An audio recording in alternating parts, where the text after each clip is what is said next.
Great. Thank you, Allison, so much. Welcome, everybody, to this Healthcare Ethics Dialogue from the Healthcare Ethics Consortium and Emory Center for Ethics. We're really glad to have you with us, and we're very glad to have our speaker today. So I'm going to do a brief introduction so I can give our speaker as much time as possible to lead us through this discussion. This is a very difficult topic. So Dr. Gregg Robbins-Welty, thank you for joining us. Thanks for having me. So I think I met Gregg last August as he was coming on to the Emory campus and joining us. He is assistant professor of the Emory University School of Medicine in palliative care and in med psych. Works primarily, but I think everywhere, but somewhat at Grady, which is wonderful. And we're also really happy to have Gregg be a faculty fellow at the Center for Ethics at Emory. His background is, of course, a doctor of medicine and with a specialization in geriatric medicine at University of Pittsburgh. He did his residency and chief residency at Duke in both internal medicine and psychiatry. And he did a master's of science in clinical and translational research at Pittsburgh and is still working on, I believe, if I'm right, a master of science in bioethics. Already has his certification for those of you who know about the healthcare ethics consultation certification. So we're really so pleased to have Gregg here with us as a colleague.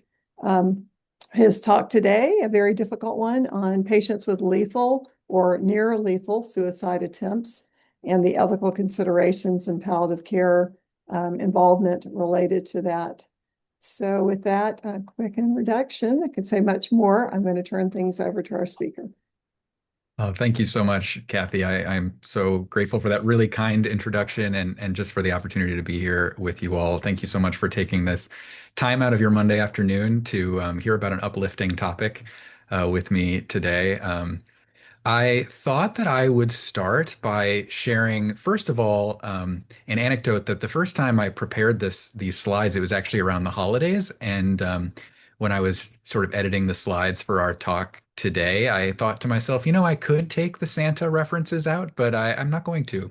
There's something about it that it's just fits. And so with that said, I do want to just give us a trigger warning that I'm going to be talking a lot about suicide content, and that is high risk for eliciting strong opinions and strong feelings. We're going to talk about a lot of tense ethical, just a lot of tension and some things that just there aren't necessarily right or wrong answers to. We're going to be talking a lot about things that have medical legal considerations, especially based on where you are geographically. Some of this is culture. And so I just want to talk about the fact that this is a sensitive subject. And so if this is something, I hope you saw by the title of the talk that this is a sensitive topic and you've chosen to come anyway. But I do want to just share that. And I will promise to refrain from making any jokes about Santa getting run over by reindeer. Just a little bit of information about what I'm hoping that we can go over today. I'm hoping that we can develop a somewhat algorithmic approach to evaluating and managing patients who do present after lethal or near lethal suicide attempts. I'm hoping that we can identify some common pitfalls in goals of care conversations, especially after suicidal behavior. I'm hoping that we can describe some of those medical, legal, and ethical tensions and the ambiguity surrounding code status determinations, especially in this setting. I'm hoping that we can apply some ethical frameworks to assess when or if a do not resuscitate or a do not intubate code status should be listened to, abided by, honored, or overridden in the setting of suicidal behavior. And then I'm hoping that we can all recognize that a lot of gaps exist in this literature and that there isn't a lot of evidence for us to go by. And so that this is an iterative process and we're going to be all learning together today. Um, so as we get started, I do think there's some key points for us to consider. First of all, I don't have any financial disclosures. Um, the other thing that I think it's important that we think about is that depending on your background and your discipline, I'm likely to say things that are really obvious. I suspect that there are psychiatrists in the room. I also suspect that there are palliative care physicians in the room, and a whole number of extremely experienced clinicians and scholars and philosophers and people from diverse backgrounds. And so, with that said, it's extremely hard to bring up topic like this to an audience with such diverse backgrounds. And so, bear with me if I say things to you that are obvious. Also bear with me with just the fact that there's no expert guidelines on the care of patients in this setting. And so, at best, you're going to be hearing today expert opinion, which I purposely put in quotation marks because a lot of it is my opinion. And you all are my guinea pigs. And so, I'm hoping to get some feedback from you all at the end of the talk and hope to hear of ways that I can improve in the talk, and also hoping to hear from you all about what you think about some of these issues. And I'm going to present some cases throughout, and we can see how the time is going. We might pause in the middle of the talk, and I can hear some of your thoughts, or we can wait till the end. Um, I wanted to share briefly that, as Dr. Kinlaw mentioned, I did a med psych residency, and then I did a palliative medicine fellowship. And like I think most people that work in mental health, I had quite a bit of experience caring for patients that had presented after near lethal suicide attempts or coming in after suicidal behavior. And then I went and did my palliative medicine fellowship. And I think, like a lot of more traditional palliative medicine training, my training was highly focused on oncology, other serious illnesses like end-stage heart failure, liver disease, kidney disease, some dementia. But I didn't see any patients in my palliative medicine fellowship that had presented with traumatic injuries, especially not suicidal traumatic injuries. And then I took this job where I spend most of my time at Grady. And as you all know, it's the level one trauma center in the Atlanta region. And all of a sudden, I was getting a palliative care consult weekly on patients coming in with traumatic self-injurious behavior or suicide attempts. And I felt really uncomfortable. I didn't know what to do. And I found myself even experiencing my own moral distress, trying to figure out what to do in these cases. And so it got me academically interested in this. And since then, I've really spent a lot of time thinking about this and trying to develop some scholarship at this in this topic and put together this talk. But I think you'll see quickly there are no rights or wrongs. And so I thought that I would start with a case to get us started. And I'll read it to you. So this is Miss A. She's 41, or Mr. A. He's a 41-year-old man with recurrent major depressive disorder. He also has an alcohol use disorder, and he was brought to the emergency department after being found pulseless following a hanging attempt. Emergency medical services initiated resuscitation and achieved a return of spontaneous circulation. He was admitted to the intensive care unit where he's comatose, he's intubated, and he's undergoing targeted temperature management. His family reports long-standing depression, but no prior suicide attempts. They do describe him as a devoted father who had recently lost his job, and he didn't leave a note. They didn't notice any other preparatory behavior. And over the next 48 hours, Mr. A develops worsening cerebral edema, and he remains unresponsive. His neurologic prognosis is uncertain, and his family is oscillating between hope and despair. They're torn between wanting to honor the man that they knew and struggling against the shock and the shame and, of course, the stigma associated with suicide. And then the medical team expresses discomfort initiating goals of care discussions given the suicidal context.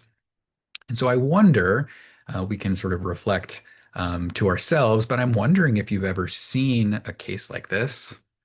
I'm also wondering why you might think that the team is nervous to be thinking about initiating goals of care. Like, what makes this tricky?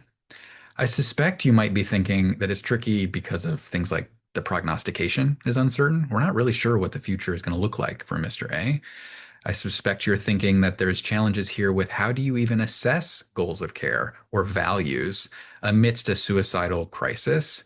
You don't want to condone or collude with the disease or with his suicide, but you also don't want him to suffer, and you don't want him to be put through medical procedures or interventions that might not be aligned with who he is as a person or what he would want even outside of the context of the suicide. And how do you know? Then there's also concerns here. I imagine you might be thinking about values projection, what I would want in this scenario being projected onto this man and his family, or possibility of anchoring on things like what would he have wanted, especially when he acted in a way that brought this upon him. And so how do you think about anchoring on what he would have wanted in this scenario given the context? So there's a lot here, and we're going to try and approach this in a systematic way. But I thought that I would take a huge step back and just talk a little bit about suicide more generally so that we're all on the same page. So first of all, suicide is a major global health issue. It takes an enormous toll on our global mental health or has serious mental health toll, 1 million deaths a year by suicide globally, 11.4 deaths per 100,000 people, which actually surprised me to learn that's similar to hypertension related mortality. It's similar to pancreatic cancer. It's similar to cirrhosis. Very, very common. It's actually the 10th most common cause of death in the United States. It's the second most common cause of death in young people aged 15 to 29. About half of individuals who die by suicide actually saw their primary care doctor within a month of their death. And a third of adolescent suicidal ideators, those that are thinking about pursuing suicide, actually make another attempt within 12 months of the ideation. Among folks that show up to the emergency room after attempting suicide, the 12-month risk of a repeat attempt is about 1 in 5. And in high income countries, middle-aged and elderly men have the highest rates. And I make this point here at the bottom that serious illness is a risk factor for suicidality. And if you're not familiar with palliative medicine or the palliative care literature, a serious illness is an illness for which palliative care is standard of care. It's generally defined as an illness that evokes a caregiver burden and generally is life limiting if the illness were to carry out its natural course. It's used sort of synonymously for the illnesses for which palliative care sees, things like cancer, advanced heart failure, these sorts of things. I also thought that it would be important for us to make sure that we're all using the same terms the same way. There are a lot of different terms used in the literature and also clinically to essentially show us that suicidal behavior exists on a spectrum. And it's quite common for folks to progress from less severe forms to more severe forms. And so this is a wordy slide. But I do think that it's important that we're all on the same page in that suicide itself is the fatal self-injurious act with some evidence of an intent to die, whereas a suicide attempt is a potentially self-injurious behavior associated with at least some intent. And this intent piece is important, and you'll see that through line through these definitions. Active suicidal ideation is thoughts about taking one's own life and usually involves things like identifying a method or having a plan or even an intent to act. Whereas passive suicidal ideation is thinking about dying or wanting to be dead, but not having any plan or intent. This is quite common, especially in folks that are getting closer to the end of their life because of, let's say, a serious illness. Non-suicidal self-injury is when an individual doesn't have any intent to die. They're not trying to complete suicide or carry forth a suicide, but they do injure themselves. A suicidal event is the onset or worsening of suicidal ideation or an actual suicide attempt. Whereas preparatory behavior are things like writing a note or gathering materials that might be needed to act in a self-injurious way. Deliberate self-harm is a broader term, is really any type of self-injurious behavior. And then death contemplation is a newer term that's only been found in the literature in the last maybe few years. This is supposed to be on the spectrum of passive suicidal ideation, where you're reflecting on the thoughts about your end of life or non-existence or the thinking about dying without it being internal to yourself. There's really no association with desiring to die, but you're thinking about dying. And this is quite common in older adults, for example. I'm so sorry, but I don't believe you're sharing your slides. Um, I can't see your slides. really? hmm You were Oh, sharing your slides before, but at the moment we can't see them. I'm grateful that you shared that with me. Let's see here. Here we Um, go. Yes, we can see them now. how far back did we? Oh, we'll just move forward. I appreciate you sharing that. It was working and then stopped working. Hmm. We did not see any of yours here, so we're That's so joining you weird. now, though. Okay. Well, I appreciate you all bearing with that. We had got it working when I started, and I don't know what happened. And it had told me I was screen sharing the whole time. But um, moving forward, and I again apologies for the technological mishap. This term "commit suicide" is a commonly used term in general pop culture, for example, but this is generally not an acceptable term and not one that we prefer to use. Generally, people commit crimes, for example, so that's one way to think about why we might not want to be using that term. And so a preferred term would be completing suicide or dying by suicide.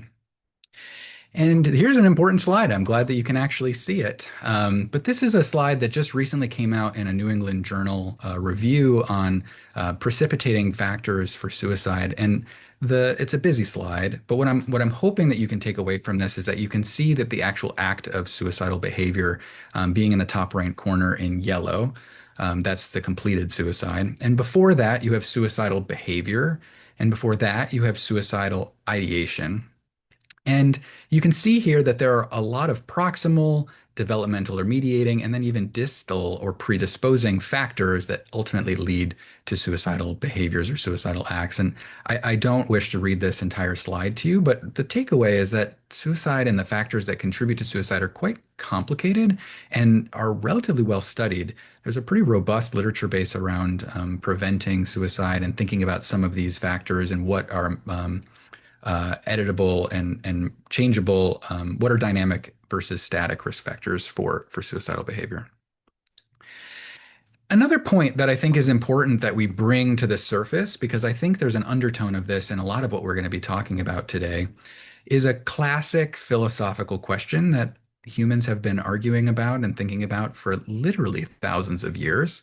But the question is, can a suicide be rational? And I bring this up because I think the way that you think about this question will absolutely affect the way that you approach these clinical scenarios that we're going to be talking about today, and also thinking about the different moral perspectives about how you might feel, and then ultimately the clinical decisions that happen in these contexts. So, on one side, the argument might be made that suicide can only occur in the setting of a mental illness. Things like major depressive disorder, borderline personality disorder, bipolar disorder, post-traumatic stress disorder, substance use disorder, etc. And I actually have met psychiatrists in particular, but a wide, diverse backgrounded group of people that have this belief that suicide is inherently pathologic and it's related to some illness of some kind, generally a mental health concern. There's a counter argument to be made, and there's a group of folks that would make the argument that suicide is a natural response to a confluence of common perceptions, those perceptions being that the situation that the person is in is intolerable or untenable, and that the perception that there is no escaping the situation. And then you can go back and forth, where the person on the left might make the argument that the perception itself may or may not be true or might be false. Or are those actual perceptions, or are those cognitive distortions driven by, say, a mental illness? And so you can see that there are two different arguments that can go back and forth. When we think about whether a suicide can be rational, when you think about the left-hand side, that assumes some degree of reversibility. It pathologizes the experience that the person is having. And one could make the argument that perhaps that medicalizes a moral problem. On the other hand, if you feel like, oh, suicide is a natural expected outcome for certain human experiences, perhaps that assumes irreversibility, and that the way that this person feels about their own life is something that is unchangeable. And one could also make the argument that maybe that borders on nihilism. And I will say that this is the root of many ethical and moral debates, and I do think that it sits at the core of a number of things that we're going to be talking about today. A similar question, for example, is if depression is circumstantially rational, is it still depression? And does that influence our evaluation and treatment approaches? That's a sort of classic question in clinical psychiatry, and it's very relevant to this question. And just to prove that point, this is Lucius Seneca, who lived right around the time of Jesus Christ, and he talked about the rationality of suicide. And so I share this not to put one perspective over another, but just to share that this is literally a debate that we have been having in philosophical discourse for forever. And then when we look at the more recent suicide literature, I shared with you that recent New England Journal review on precipitating factors for suicidality. There's a lot of literature around suicide prevention, suicide risk assessments. There's screens that actually are validated that you can do with your patients and assess their risk for suicidality. The one that has the best evidence base is the Columbia Suicide Screen. There's also a pretty robust literature base, especially in the psychiatry literature, around treating patients with suicidality. Things like lithium, a medicine classically used to treat bipolar disorder. There's some evidence that even at really low doses, not even a therapeutic blood level dose of lithium, that it reduces suicidal thoughts and suicidal behaviors. There's some anecdotal evidence that in Scandinavian countries where suicide risk is the lowest in the world, they actually have small amounts of lithium in their water source, for example. Similarly, clozapine has some evidence for reducing suicidality, especially among patients that are experiencing severe psychosis. There's a robust literature around inpatient psychiatry risk assessments and when do you know when to allow a patient to leave inpatient psychiatric hospitalization, especially if you're doing it against their will. Models for approaching chronic suicidality in conditions where a patient might not be actively suicidal but experiencing a passive death wish or death contemplation. And then a lot of literature around risk mitigation and when to discharge a patient from the hospital after a suicide attempt. There's also a growing literature, as I'm sure we're all aware, on medical aid in dying, which is also sometimes called assisted suicide. But there is still minimal guidance on differentiating medical aid in dying requests from suicidal ideation, which is really comes back to that moral projection question or that concern on the last slide about how you feel about the morality of suicide may influence your decisions in the way that you think about issues such as medical aid in dying. What is interesting, despite the fact that this is something that I, as a palliative care physician, am seeing weekly, there's no literature around what would palliative care look like for a patient that presents after suicidal injuries. And I asked the question, should there be? Would there be a role for palliative medicine in the care of a patient that's suicidal? And if so, why, and what would that look like? I would contend, and again, this is my opinion, but I would contend that suicide is common. I would contend that serious illness or those illnesses for which palliative care is standard of care does impose an increased risk for suicide. Suicidal behaviors themselves impact function and quality of life. In fact, there's a bidirectional relationship with disability. You're 8 times more likely to be disabled or not be able to work using a legal definition if you have a history of suicidal behaviors. And of course, having physical symptoms is a detriment to quality of life. This also evokes strong emotional distress, guilt, shame, grief among patients and their loved ones, and among the clinical team and staff and providers. And even outside of goals of care, hospice, transitions, end of life treatment planning, these sorts of things, there is potentially a role for palliative care. But then this asks this question about how do patients that present with suicidal ideation or suicidal behaviors even get exposed to the healthcare system, and where would they be engaging with a palliative care clinician, for example, or an ethicist for that matter? How does this actually happen? And when you actually look at the data around that, many patients actually die by suicide without ever having reached the medical center. Many people are found at home or in a place where that has no medical exposure whatsoever. Patients who do survive an attempt and present to hospitals arrive through a whole number of pathways, and it differs depending on the method, the lethality, the access to rescue, the social context, and the presence of warning signs and behaviors. In case you weren't aware, overdoses and poisoning are actually the leading cause of non-fatal attempts that present to the emergency department, whereas violent means, things like firearms, hanging, jumps, these are less likely to allow survival, and so those patients are less commonly exposed to the healthcare system. Most hospital presenting patients are actually discovered by others rather than having themselves present after the suicide attempt. In fact, ambivalence, the uncertainty about whether or not you are going to pursue the suicidal behavior, and social connectedness are actually the things that predict rescue. This surprised me, but I share because I do think it's interesting that a minority of patients actively seek help after their attempt, like call 911 after an ingestion. And if you're a mental health professional and take care of patients that have had suicidal behaviors, this really surprised me because this is an extremely common presentation to inpatient psychiatric services or psychiatric emergency rooms, or patients that do an ingestion of some kind and then call 911 and have regret after that self-injurious behavior.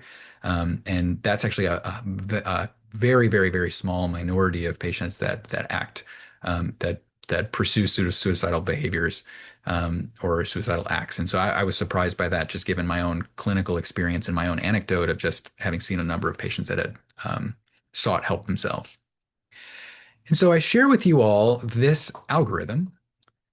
This is not an evidence-based algorithm. This is an algorithm based on my clinical experience and how I've seen patients come through the medical system.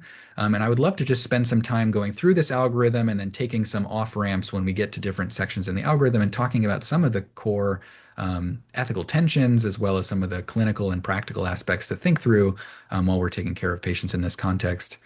If we can start at the top left, we would start with the patient presenting, assuming they make it to a medical or healthcare system, a patient presenting after a suicide attempt or a self-injurious behavior. Now, the straightest shot is if they die immediately, or they are dead on arrival, or there isn't much opportunity to intervene in that setting. Someone is presenting and they're imminently dying, and the healthcare resources aren't able to overcome that or to reverse that process. Really, what we're talking about is bereavement care in that setting.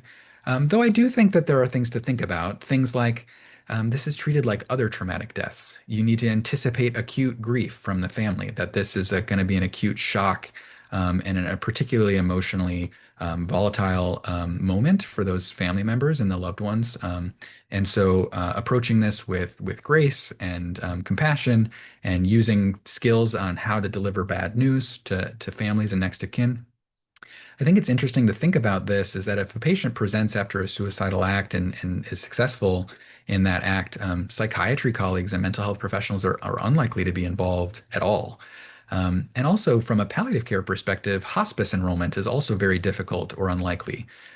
GIP is general inpatient hospice. This is like a model of hospice care where patients are taken care of. To be eligible for hospice, you have to be within the last 6 months of life. So they would certainly meet that criteria.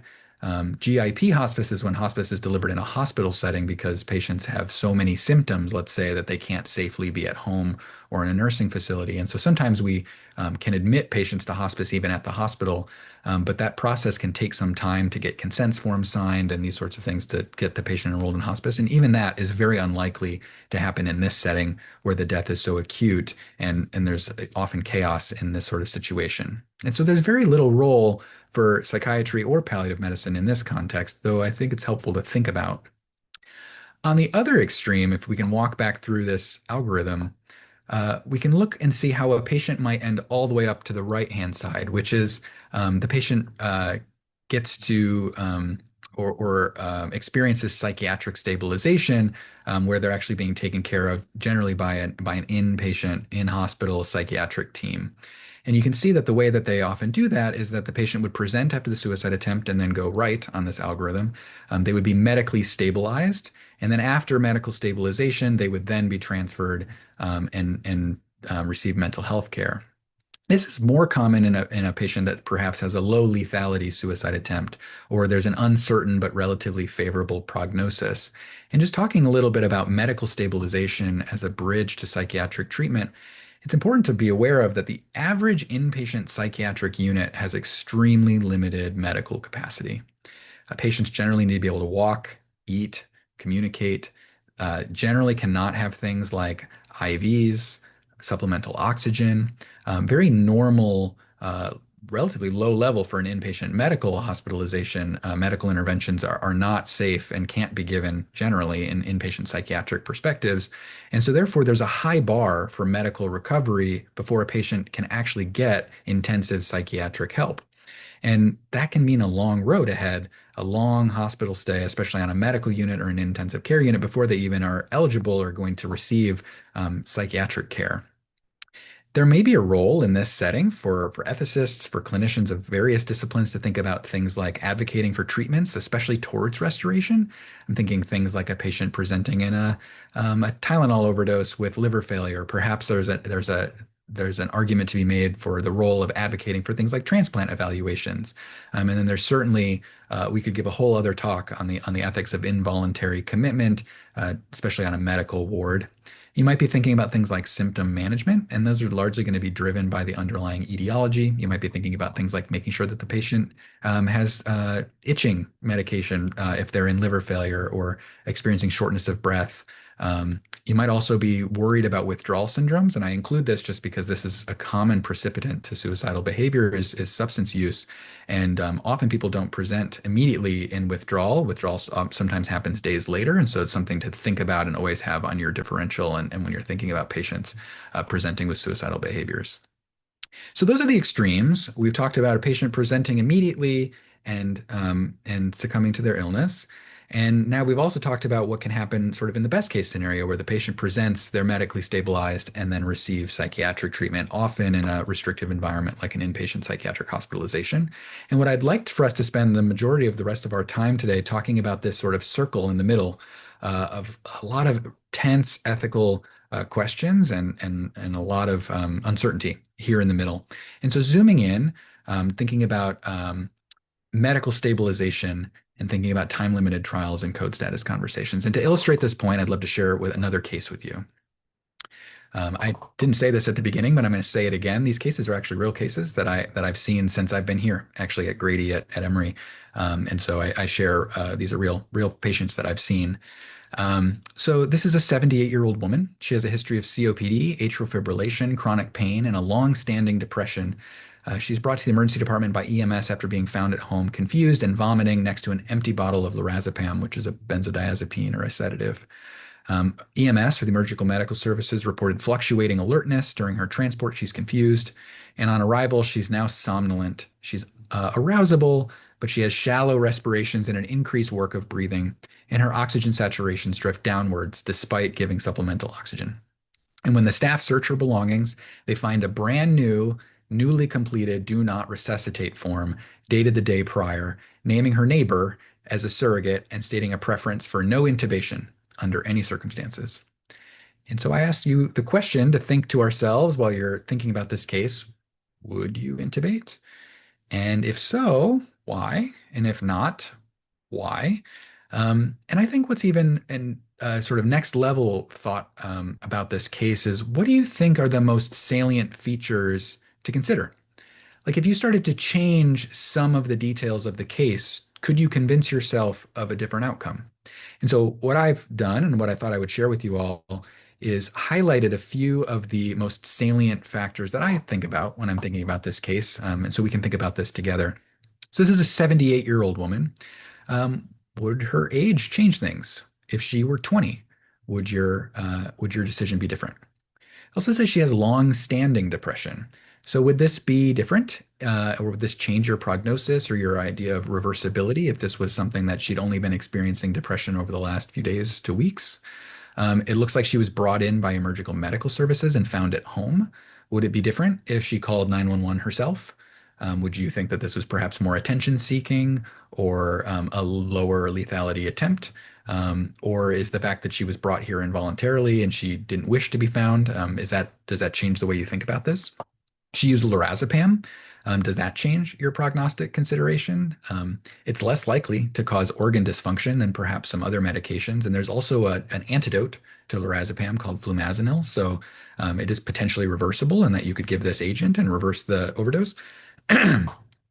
She's delirious. She has this altered mental status and she's clearly incapacitated. So would it be different and would your approach be different if the patient herself could tell you about her preferences and values and was telling you, please don't intubate me? Does that change your outcome? What about the urgency of the decision? She's in acute crisis. And so a decision needs to be made right now. And so that might change your decision. I think some other things to think about is the DNR form, the do not resuscitate, was actually new. It was newly completed. So does that actually reflect long-standing values, or is this suicidal preparatory behavior? I also find that it's interesting in this case that she named a neighbor. Is this concordant with her social network? Is this the person that she relies on most and would wish for her, to make her medical decisions otherwise? Or is she hoping that the team, the medical team in particular, are going to struggle to find a family member or someone else who knows her better that's going to care, quote unquote? And is this even legal? I will say that in Georgia, it is not.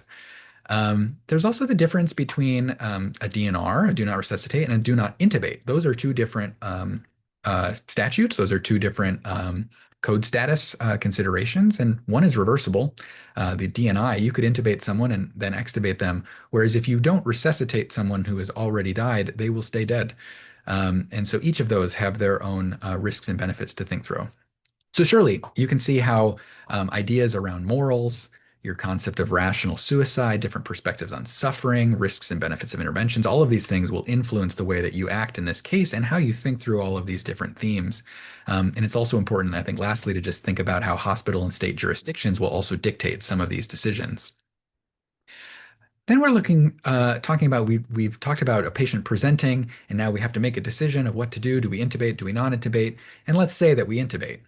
Now we're in this situation where we have to start thinking about prognostication. And prognostication is a really challenging but important thing, an important skill in clinical medicine, and certainly has ethical and moral weight. Um, when we think about prognosis, we have to think about the nature and extent of the injuries. We have to think about the anticipated survival and what that survival will look like, the degree and timing of neurologic injury and recovery, the potential for functional or cognitive independence, and then, of course, the reversibility of organ failure, for example, liver necrosis from Tylenol or hypoxic ischemic injury from hanging. This model, thinking about prognostication in this setting, resembles prognostication in other acute injuries, such as multi-injury, trauma, car accidents, anoxic brain injury, poisonings, drownings, fulminant hepatic failure. But there is something about the fact that it's self-inflicted and that it's in the setting of a suicide that makes it more emotional, and there's more to be said about it. For example, in this setting, we have to not only think about the medical prognostication, but we have to think about the psychiatric prognostication, which is something that is not talked about very often when we're thinking about the influence of mental illness on patients that present with medical complaints or medical issues. In this setting, most of the time, psychiatric prognosis is good. In fact, most people that come in after suicidal behaviors that can be medically stabilized and end up in psychiatric hospitalization regret the attempt and wouldn't, or at least wouldn't say that they would act again. And I shared with you before that having an attempt is a risk factor for a future attempt, but about 80% of folks that have a suicide attempt don't have another. But it is important to think about that not all psychiatric prognoses are good, quote unquote. And certain situations, such as severe borderline personality disorder or chronic self-harm, some suicides are impulsive and others are not and premeditated. And all of these things can weigh into how much better someone might be able to, or how recoverable a psychiatric illness is, in addition to how recover the medical condition is. Even if the psychiatric prognosis is quote unquote bad, that doesn't necessarily warrant a hospice admission or starting to think about end of life care. Plenty of patients live with severe and chronic psychiatric illness and still have quality of life, perhaps by their own metric. And so I put this point that just because someone has borderline personality disorder doesn't mean that they are hospice eligible and we should be thinking about the end of their life. And so there's a lot of thought that needs to go into both medical and psychiatric prognostication. And then it's, of course, I just wanted to hammer this point home that given the limits of psychiatric inpatient care, patients who are intubated are not going to inpatient psych anytime soon. And so it's important that we support medical recovery and think about psychiatric recovery after medical recovery. And then we get to the dreaded conversation about goals of care conversations and thinking about patient values. When we just think very superficially and briefly on a high level about goals of care conversations, goals of care conversations are dependent on prognostication. And what I mean by that is a phrase that a mentor taught me when I was in training, that it's like going to the beach. And what I mean by that is if I ask any of you in this audience right now, what are your goals of care? What are you hoping for? Tell me a little bit about what the future looks like for you. What are your goals? I hope that everyone in this room is thinking about, wow, well, the weather out here in Atlanta is finally getting a little bit better. I want to get outside. I want to go on vacation. I want to get my next promotion. I want to graduate from training. I'm thinking about what I'm going to do for dinner tonight after this riveting talk. But if I share with you, you have cancer and you're going to die in about a week, all of a sudden the going to the beach, which is maybe something that you would have wanted to do in that first vacation, doesn't matter quite so much anymore, unless it's the most important thing to you. And so thinking about how it reprioritizes your goals and values, prognostication is really important. And that's why I emphasized that before. Goals of care conversations, in case you're unfamiliar, is this idea of attaining or ascertaining one's values and trying to understand what's most important to that person, juxtaposed against the risks and benefits of the medical procedure, and then making a recommendation for which medical plan moving forward makes the most sense for that individual. And so when the prognosis is really good, let's say that it was a low lethality attempt, the patient called 911 themselves, there weren't that many medical problems, this was a cry for help. This is unlikely to need palliative care involved, certainly, but probably unlikely to need a goals of care conversation at all. Whereas if the prognosis is very poor, whether that be medically, more likely medically, but perhaps also psychiatrically, high lethality, no chance of recovery, this is a bad news delivery and then eliciting what is most important given the context. Goals of care are really important, especially when prognosis is uncertain, because we need to think about the risks and benefits of our interventions based on what's most important and what the values are for that individual. But I will tell you that goals of care conversations are challenging even at baseline.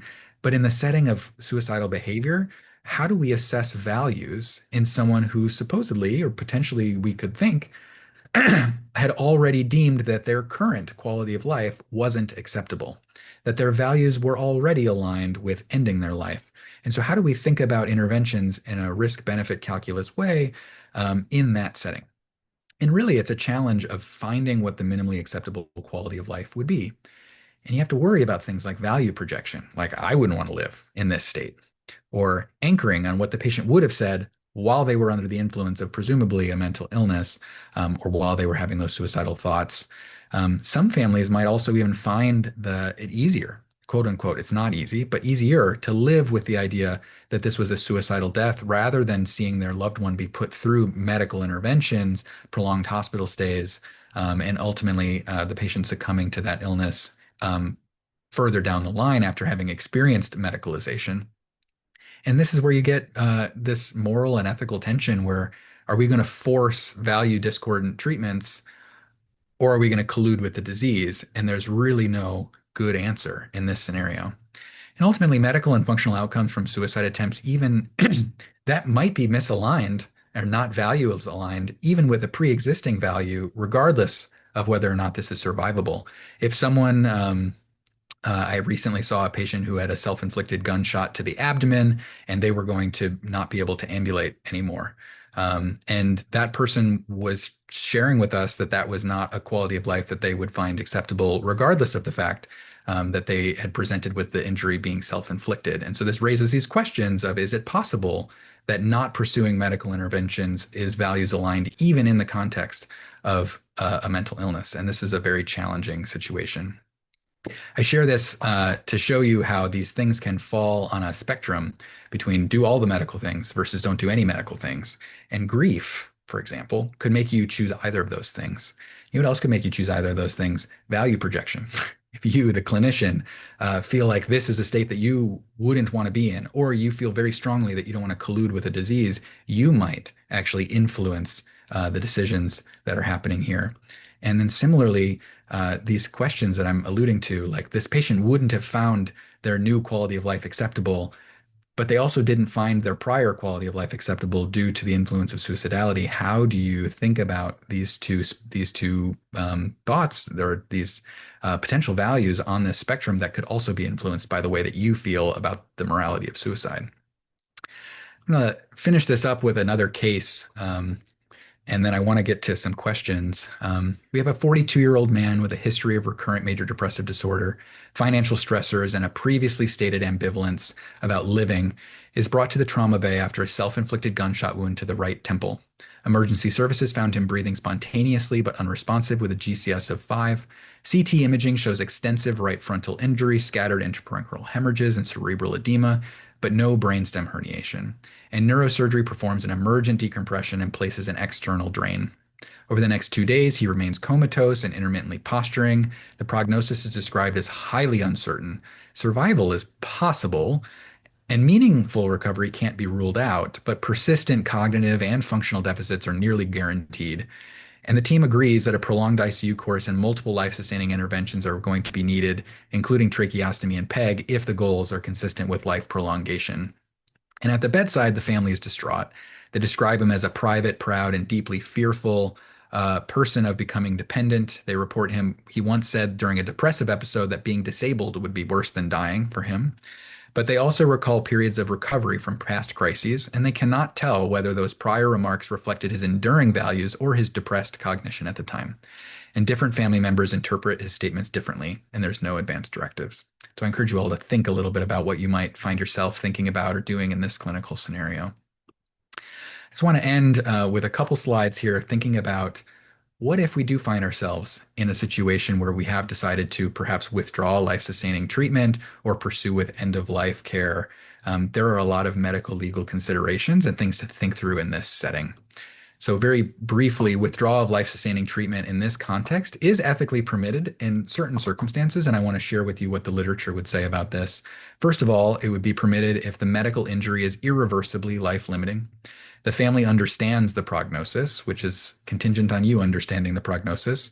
The decisions are grounded in the patient's enduring values and not transient distress or hopelessness, which that's key. And differentiating those things is also really challenging and important. The goal of withdrawing life-sustaining treatment is actually the relief of suffering, not the advancement of the death or the colluding with the disease. And again, allowable per hospital and state statutes.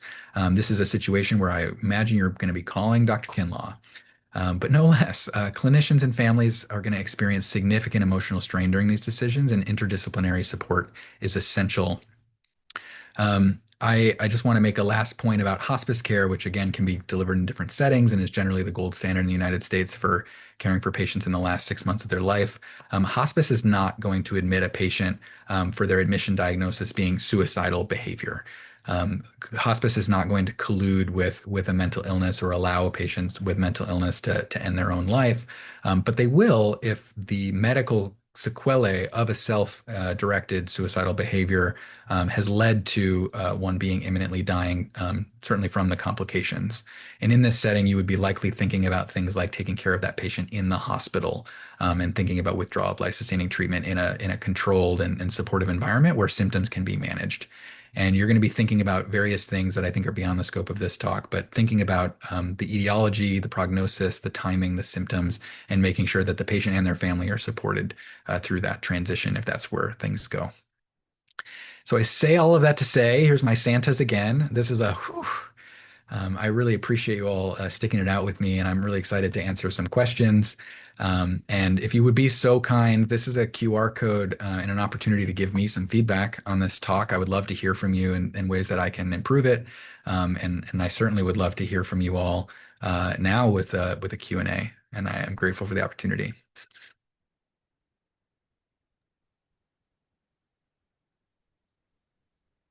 Wonderful, Greg. Thanks so much. I know you had a lot to say and we need even more time. I see one question in the chat, which I'll read out to you for Ron Huff. Or Ron, you're online. Would you like to simply ask it yourself? If you'll just take yourself off your mic. Not hearing Ron's response, I'll read for you, Ron. It says, great presentation. The nature of a failed suicide attempt introduces the practical challenge or impossibility of assessing patient capacity or discussion of patient intent or wishes.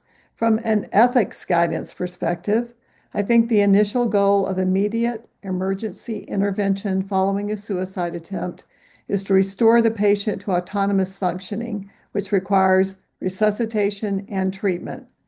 I believe EMTALA supports this general response. Your thoughts?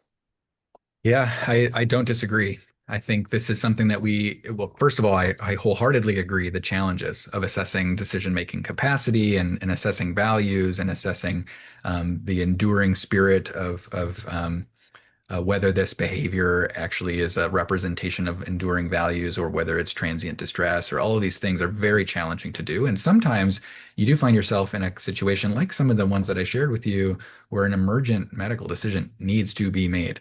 And I think, like we do in most scenarios, when an emergency situation needs to be made and there's a lot of uncertainty, you err on the side of the least harm possible.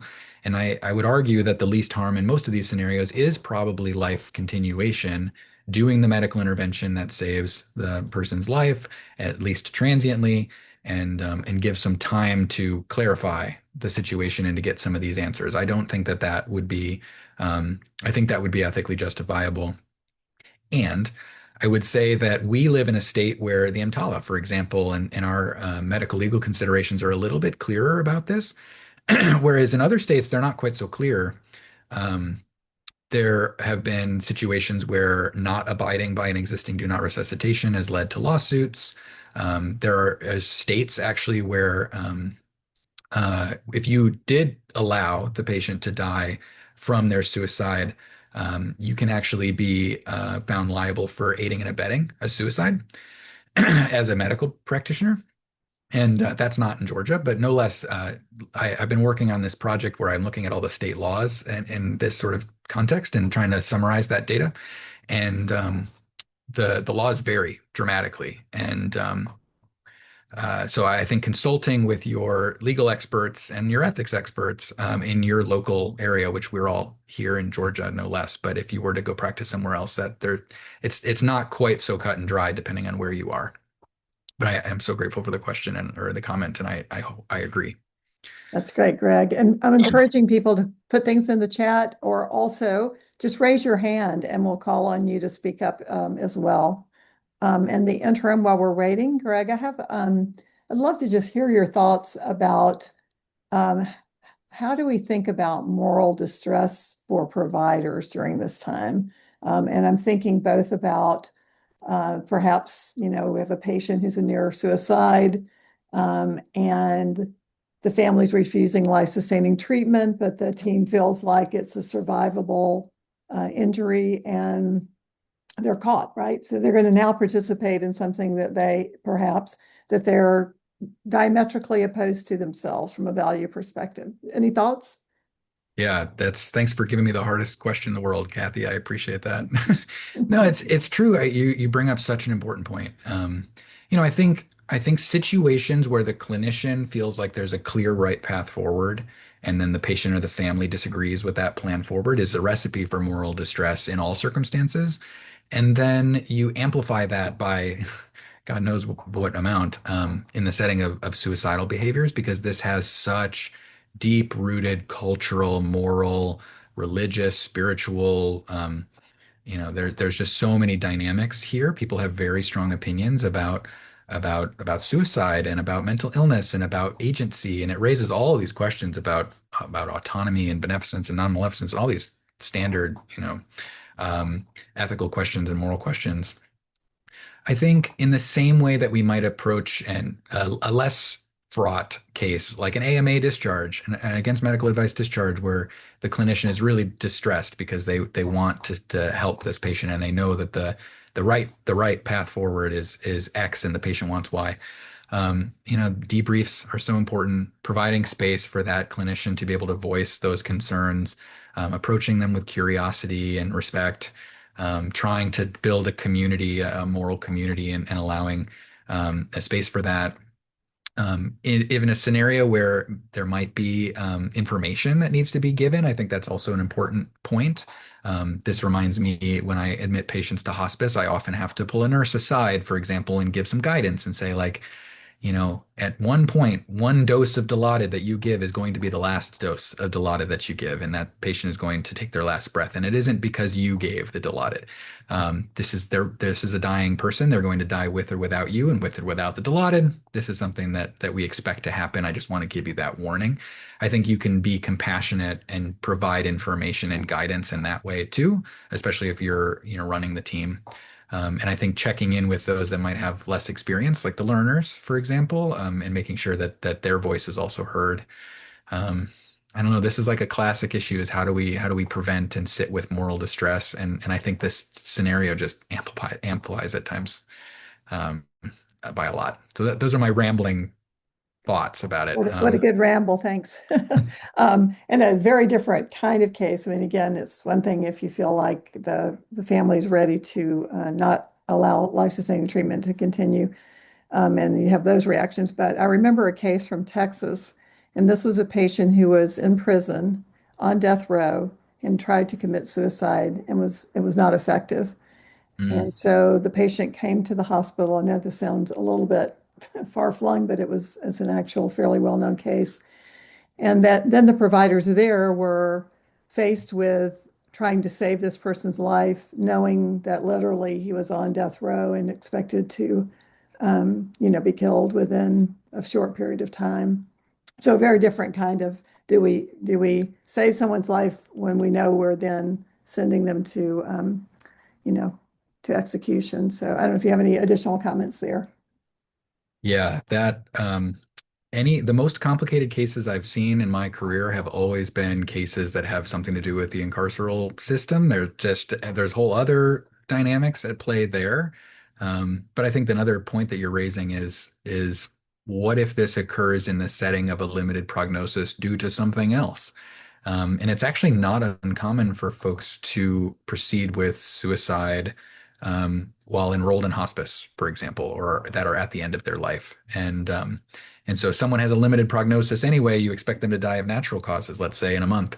And now they've taken this into their own hands, and now they've been brought to the emergency room. And it's like, do you intubate them or do you code them when this was a person who was already enrolled in comfort services, for example? And that's even less complicated than your example of corporal punishment. And I have, there's things to be said about all of that.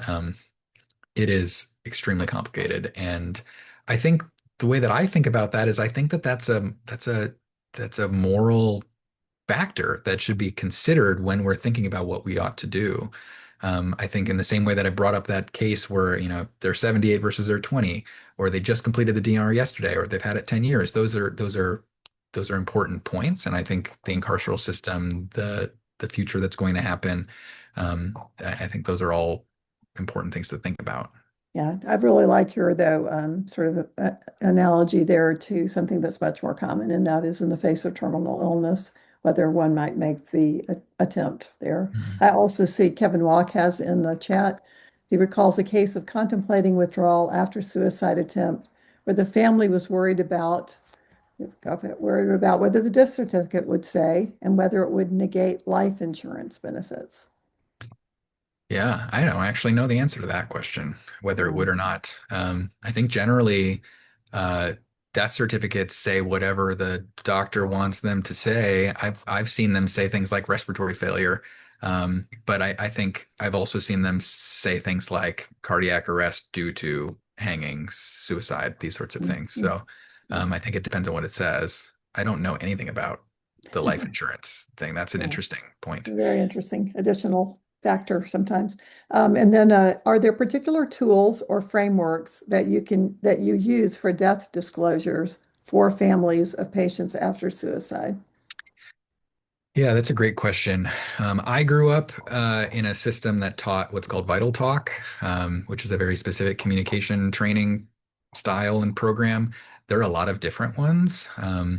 I think the framework that I'm most familiar with just breaking bad news in general is called Breaking Bad News, and it goes through. If you're curious, you can look up Vital Talk or Breaking Bad News.